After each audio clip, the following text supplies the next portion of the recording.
বাংলাদেশে যদি গণতন্ত্র নতুন বাংলাদেশ গড়ে তুলতে হয়, আওয়ামী লীগ ছাড়া সম্ভব না। বাংলাদেশে এখন একটি বিশৃঙ্খল পরিস্থিতি চলছে। সারা দেশে আমাদের ভাঙচুর হচ্ছে, লুটপাট হচ্ছে, আমাদের শহরের বাইরে আমাদের নেতাকর্মী, আমাদের আওয়ামী লীগের নেতাকর্মীদের উপর হামলা চলছে, অনেকে হত্যা করা হয়েছে। এই পরিস্থিতিতে আমি বলতে চাই, আওয়ামী লীগ হচ্ছে বাংলাদেশের সবথেকে পুরাতন গণতান্ত্রিক এবং সবথেকে বড় দল। আওয়ামী লীগ কিন্তু মরে যায়নি। আওয়ামী লীগ এই দেশকে, বাংলাদেশকে স্বাধীন করেছে। আওয়ামী লীগকে শেষ করা সম্ভব না।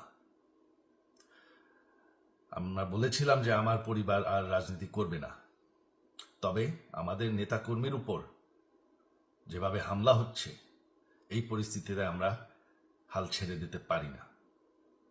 আমাদের বর্তমান যারাই আছে ক্ষমতায়, তাদেরকে আমি বলবো যে আমরাও একটি গণতান্ত্রিক, শৃঙ্খল, নিরাপদ বাংলাদেশ চাই, জঙ্গিবাদ মুক্ত। তার জন্য আমরা সবার সাথে আলোচনা করতে প্রস্তুত। শুধুমাত্র তারা যদি জঙ্গিবাদ এবং ভায়োলেন্স বাদ দেয়। জাননি আমরা কোথাও যাইনি। বাংলাদেশ আওয়ামী লীগ ছাড়া গণতন্ত্র, নির্বাচন সম্ভব না।